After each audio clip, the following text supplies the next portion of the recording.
Man. So, Erik, just an analysis. You're 10 games into this. How are you playing? How is the team playing? I'll start with the team first. I think the team is getting better, for sure. I think we're cleaning some things up, especially defensively. I think we scored the ball pretty well in the majority of our games, so we can always tighten some things up there. But defensively, we really had to, buckle down, and that started in practice. I don't know the exact numbers or whatever. I'm not a huge analytics guy, but just from watching the games and being a part of the games, it feels like we're playing better defensively as a team. We're doing the little things more, which that's going to win you games in the long run. So if we continue to crack down on that and lock in on our rotations and check downs and boxing out, we'll be fine with that. Individually, I think I don't think I'm having the best year I've had, in college from a shooting standpoint. So obviously I got to keep going with that and keep shooting the ball well to help this team win. I could cut down on a few turnovers, especially to start the year. I was turning the ball over like crazy. But individually, I think I have a good spot on this team. Good role on this team, and it feels right. Because we have all the chemistry in the world. Our team, we got guys who could really score. We got guys who can go over 20 on any given night, but we try and find the open man and let the open man knock it in. So, like Trey can go off one night, I can go off, and we can go, like he did against UAB. Keedy obviously played very, very well, and so did Joe. So did Jimmy. So I just keep going down the line. So it's individual. I've been playing well, but I could definitely play better. When you talk about your shooting, is it your confidence? Is it the shots you're taking? Is it where they're getting you the ball on the floor? What are the things that are? That has nothing to do with anything besides confidence. I feel like I can make any shot on the floor. Contested, uncontested, it doesn't really matter to me. As long as I got that confidence it's going to go in, I think it's going in. So, I'm playing for a guy who just instills confidence in me especially. So it's kind of like a hand and glove fit for me, man. It's yeah, hey, you got some water. Sorry about that. But yeah, it's just all confidence. When you're a shot maker or a shot taker, it's the only thing that matters is man, excuse me. It's pure confidence. You could, they could run you off a million screens and be wide open, but if you're not confident, it's probably not going in. So, and I've been there. I've been in points in my career where it's like, feels like I'm shooting left-handed, you know what I mean? And so, I feel the exact opposite of that right now. I feel like every shot's going in. There's no pressure for me to score, which is good. Hugs is a green light guy, right? And the only times you come out are when you don't guard somebody or you're tired. Mm-hmm. So that's got to be helpful too for a shooter, right? Yeah, he always tells me, I don't care how many you miss, shoot the next one. You know what I mean? So, for a guy like me, there's nothing more that I want to hear. And so I've just been blessed and fortunate enough to, make the majority of my shots so far this season, and that's going to continue. I'm going to stay in the gym and stay locked in and stay confident, because that's what this team needs. They need to see it from me, so it trickles down throughout the whole team, so we all play confident. Erik, I'm kind of curious. Offensively, as a team, it's clicked pretty much since the beginning of the season. It seemed like while you guys have been constantly working on defense, kind of like you were saying when you first got up there, rotations and just But when the offense is making up for a lot, I'm just kind of wondering, is there a mentality there? Because I'm sure you've played for some other good offensive teams that didn't care about defense. So obviously that's not the case here. So just kind of the fine line, I guess there when offense is kind of making up for what else is ailing, I guess. Yeah, making shots is going to cover everything. Because if you make shots, then you got a chance to be in the game. Appreciate it, man. You can be getting all the stops in the world, but if you don't make a shot, you're probably gonna lose the game. Right. They say defense wins championships, but you also got to make shots. You know, I don't remember the last time a championship was in the 40s. You know what I mean? Yeah. So, you know, you can get 8, 9, 10 stops. You know, out of 15 possessions, but you know, if you give up 5 threes in those other 5, you're down 15. You know, so you got to score. And you know, I've been on one other good offensive team my sophomore year. The other 3 teams I've been at, we were just average offensively, maybe a little below average, to be honest, in my opinion. But you know, this team reminds me a lot of my sophomore year, just because we got plenty of guys who can knock a shot down and make a play for somebody else. We can score from the outside, we can score from the mid range, we can get in the post and score it. And defensively, it reminds me of that team as well, because we just compete. You know, that's the biggest thing, is you compete and play as hard as you can for as long as you can, and good things are going to happen. You know. I guess kind of what my ultimate question is then is that if you get to a certain level of offense, and then you get that defense to start clicking. Yeah, we're going to be unbeatable. Well, I was going to say, what's the potential there? I mean, yeah, we're going to win national championship if that happens. Yeah. For sure. You know, we score. I don't know what our numbers are. Like I said, I'm not huge analytics because they've lied about me in the past, and so you know they might be lying about me now. But I'm not a big numbers guy. Good, Yeah, so I hope they say the same. But yeah, I mean, you know, if I don't know the numbers, but we're probably averaging mid 70s points per game. I'd imagine something like that. 80. See, there we go, low 80s. I'll take that. I don't know what we're giving up defensively, but I'm sure it's probably high 60s, mid 60s, somewhere around there. You know, so if we continue to make shots and, you know, if we continue to build our confidence and our competitiveness on defense, I don't see a whole lot of teams that can really compete with us. You know what I mean? Have you ever played in the flex offense before? I mean, yeah. I mean, this is the stuff he was running in Cincinnati. This is stuff that they first started running when they started inventing the game of basketball. But Not that far away, but I mean, you know, today in basketball is a high ball screen and 5 out, 4 out. yeah, it's a lot of roll replace and you know spread the floor and create. But you guys are averaging 80 a game with a system that he's been running for 30 years. Yeah, it's just we're just so unselfish. I feel like the numbers might not show it. I don't know what our assist to field goals made is, but you know there's no selfishness out there at all, man. We're running our offense, we're doing this, we're doing that, and we find opportunities where we like to score. You know, Trey in the high post, Trey in the mid post, Trey in the block. You know, me on the 3-point line. You know, typically, or me off the bounce, Jimmy on the block. You know, we try to manipulate certain things out there because Hugs has given us the freedom to do that, being so old as a collective unit. And, we saw that in the summer. We saw flashes of what we could be in the summer. And so, I felt like it was my duty to instill the image. I mean, not the image, the message towards the team that, don't mess us up.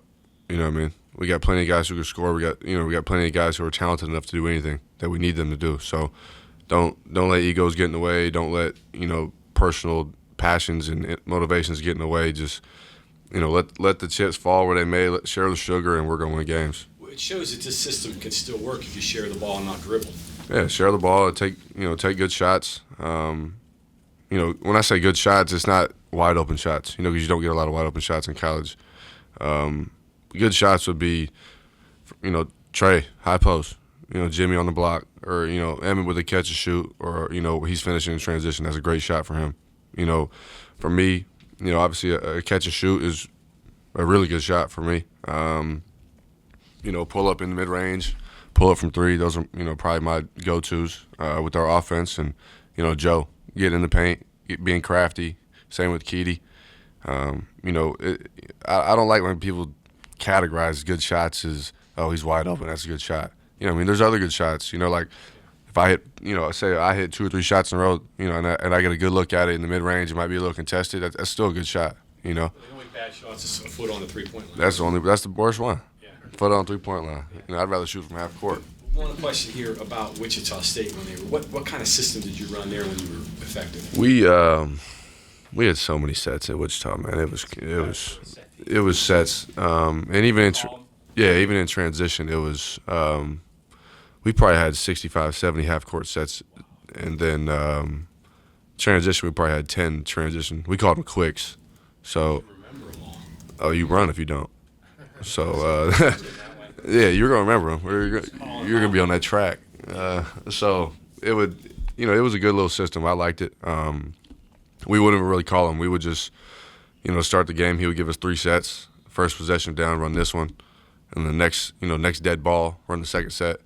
Next dead ball after that, run third set. So it's kind of like here, but I'm so comfortable with with college basketball now. It doesn't even feel like I'm doing anything. It just feels just different names. Yeah, it's the same thing. And our transition offense, I feel like is pretty open, pretty free, which wasn't the case over there at Wichita. It was pretty set in stone. Like we had 10 transition plays that we ran. So you had some freedom within that, but here we're getting get on the break and we're just hooping. Because we got plenty of athletes who can go get to the rim, or we got fuller spacers, and we got, like I said, a team full of unselfish guys. So I don't know what our transition looks like, because honestly, I try to forget every game. I try just the next night. I mean, in the morning after I wake up, I just forget it. Go to bed. I'm on to the next one. But if I had to guess, I'd say we score pretty well in transition. Eric, Hug says that guys like you, it says that one of the big strengths of this club is that the guys that are here want to be here. They want to win. Said that Trey could go wherever he wanted, you could go where you wanted, Joe could go pretty much where he wanted, but you guys all chose to come here. It was almost like you recruited him rather than the other way around. Talk about how you feel about that and why this was important to you. I feel like what he said is true. We got a bunch of guys who want to be here. You got guys who want to be in this program. We have guys that want to win for this program, for the state, for the fan base. But I think the main thing is we want to win for Hugs. We don't know how long he's going to be doing this. He's got one thing on his mind, and that's hold up that trophy sometime in April. So that's what we want to do. And we got a bunch of seniors and some 50-year guys that we got one more crack at it. You know what I mean? So we're trying to play as hard as we can and for as long as we can. And we all do want to be here. We want to be here. We want to be successful as a team. Because when the team's successful, then individuals are successful after that. Eric, you guys obviously haven't really practiced with Jose, but I'm sure you've shot around with him and gone out to dinner with him and stuff like that. So I mean, who is he? What's he like? And what's it been like getting to know him? I've actually known Jose for a couple of years now, probably 3 or 4 years, because I played him when I was at Wichita, and he was at Gardner-Webb. He was actually my matchup for the night. So, How'd you do it? Oh, we beat the hell out of him. Yeah, we beat the hell out of him. I think it was 20, quick, 25. They were a good team though. That Gardner-Webb team was the tournament. He's a good dude though, man. He's still trying to get his feet under him with us, with the guys. He's kind of quiet, he's an older guy, he's like me. I still have some goofiness in me. He doesn't have as much, but I like to, have a little fun with the young guys, because I don't want to be that old guy that's just, he's lame. He's one of those old guys that's been around. So, he's still trying to find his way. And I'm just waiting on the NCAA to pull their heads out and make a decision. You know what I mean? I think it's kind of BS, to be honest. Would it be easy for him to come in and just He's old. fit in? He's old, man. He's old. He wants to win, and he knows how to win. He sees how we play. Obviously, he's 18 and whatever he was at Manhattan, and he's probably not going to average 18 here, just the way we play and the way the ball moves with us. But, if he can give us 12 to 15, that'd be another great weapon for us, so. This dude's going to be conditioning. Yeah. Conditioning and guard. I'm not saying he can't guard, but if you don't guard, you're not going to play here. So what's today? December 16th? We're supposed to hear back from the NCAA today. I think around like 2 or 3, I guess. I doubt it. If I was a betting man, I'd put my money on we're not going to hear nothing from them.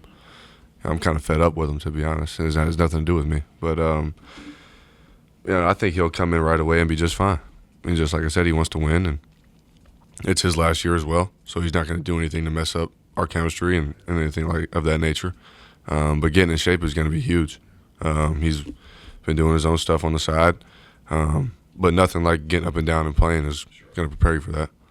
But typically speaking, if you're off, what's it take you a couple weeks to really get back, your wind back to play a game? Yeah, I mean, we had a couple of days off, and I was breathing the next day back in the gym yesterday. But yeah, it's definitely going to take some time, because our summer stuff was a grind. It was pretty brutal. So it prepared us for what we're doing now and how we're trying to play. Obviously, he missed that, but Sean will get him in shape, and Hugs will get him in shape. Come practice time. Erik, you play with the hard edge. Have you always been like that? Oh, yeah. Do you have to be that to be as good as you need to be? Yeah. If I'm not like that, I suck. To be honest. But you've always been that way, even as. Yeah, I've been that way since I was like 3. So I remember there's pictures and old videos of Mom coaching me, and I was this big, and we're playing on the plastic hoops, and I'm dunking on the plastic hoops, bringing them down, bringing the goal down. But yeah, the last time I, didn't play with this, competitiveness and ferociousness, if you will, was at Washington. Man, I just wasn't allowed to. So it was miserable for me. I was kind of, I don't know, a tiger.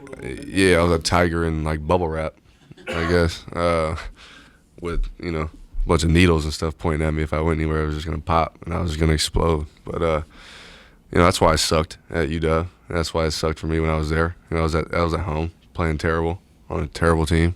We lost 20 games. It was disgusting. I hated that, and I told myself never again that I was gonna let somebody, or not somebody, but the game and a program, not let me be me. And if you don't like who I am, then I'll shake your hand and we'll go our separate ways, So that's the business, and I've learned that side of the game was the business side, because talent and what I do on the court has nothing to do with, how me moving on to professional, my professional days. It has everything to do with, are they going to handle my personality? But I obviously got to tone it down a little bit, and I have for sure. But in the summer, it was my time to not only push these guys, especially the young guys who were here last year and experience that, but get myself back into the game, get my love back for the game. Are you learning the officials, because some will give you the freedom to express yourself and others will tell the next official, hey, watch out? Yeah, it's kind of weird, man. Are you learning that? I've learned. I mean, I've known that for a couple of years now, but God damn, they should know me by now, right? I've been playing the game forever. They should. I mean, the guys in the SEC. I mean, there's overlap.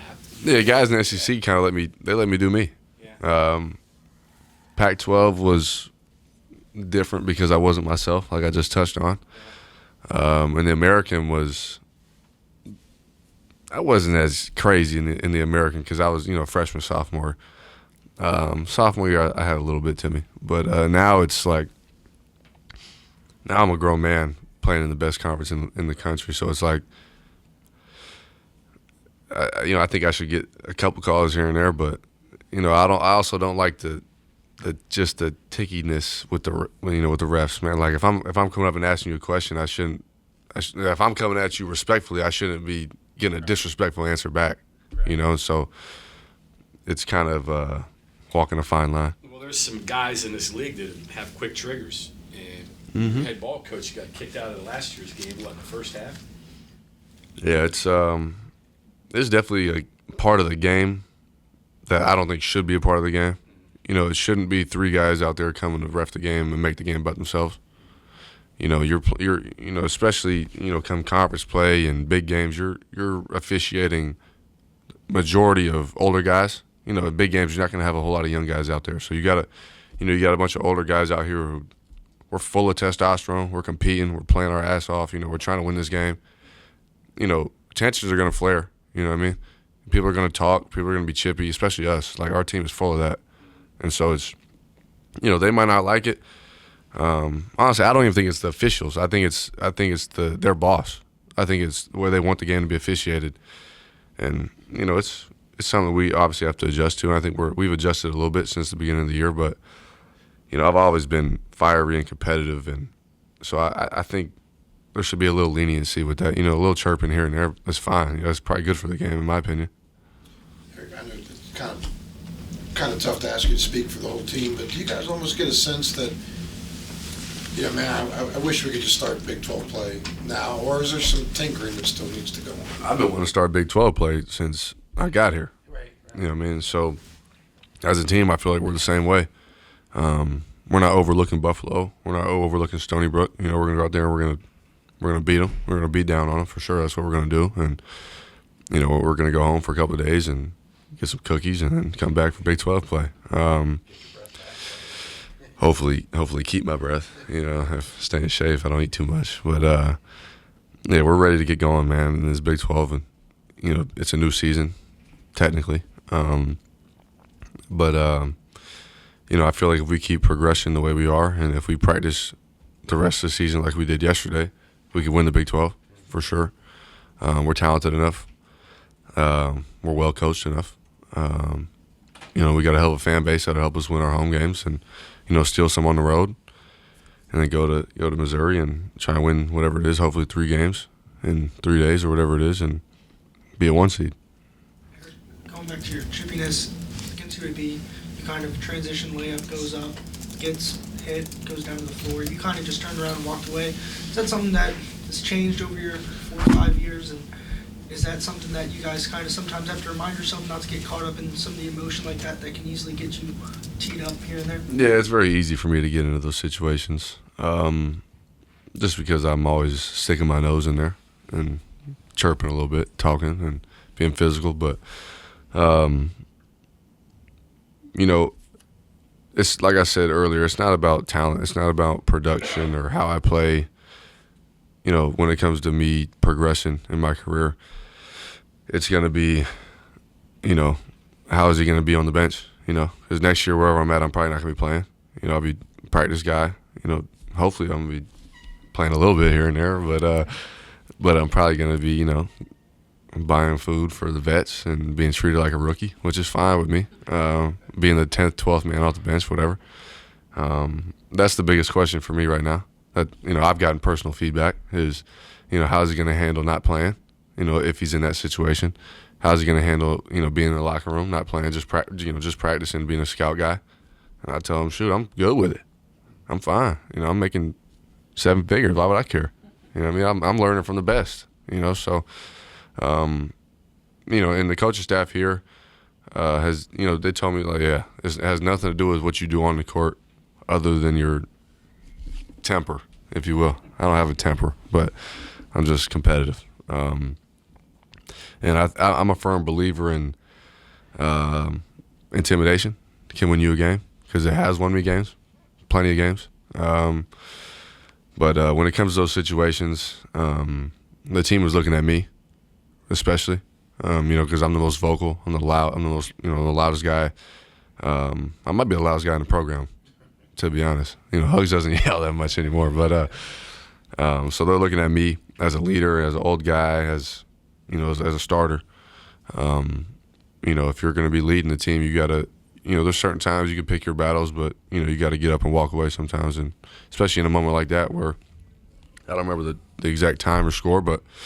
They're making a run. They're closing the game, and for the first 20 minutes of the game, they were really keyed in on me, trying to take me out of the game, and I'm not going to take myself out while I'm trying to find a rhythm at the free throw line. So, just trying to mature and be a grown man, like I say I am. I'm kind of curious from your days at Wichita. Could you explain to me the Wichita hatred towards Kansas? They would never play us. Right. We wanted to play them. And that fueled into a big thing, right? Yeah, it was huge out there. It's not like West V and Pitt, but I wanted to play them. Yeah. I would have played them outside, if they really wanted to sign up and play. But now I get 2, maybe 3 cracks at them now. So it's not personal between me and Kansas, but as a guy who was in that program, trying to play another program in state, who just happens to be a blue blood. I was kind of pissed off. I was like, the way I'm looking at it is you scared to play us. You know what I mean? We were 15-1 my sophomore year, and we had a really good year. I could see freshman year they didn't want to play us because we weren't going to help them in the rankings or anything like that. But sophomore year we would have helped for sure. But just didn't work out. But now I get to play them twice, maybe 3 times this year. Erik, thank you.